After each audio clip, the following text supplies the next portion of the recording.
மகாராஜ பெற்ற புது ரோஜ எலிசபெத் ராணியின் பேத்தியே. தாயே தாயே மகளன வந்தாய், தந்தை சிந்தை நலமுற வந்தாய்.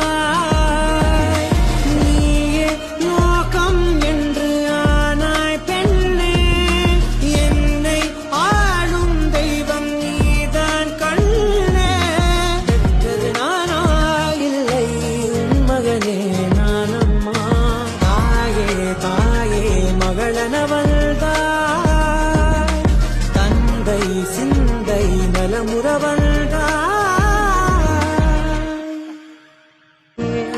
அன்பான மகள் வந்தாய், அம்பானி நானாகிறேன். இந்த இன்ப மகாராஜ பெற்ற புது ரோஜ எலிசபெத்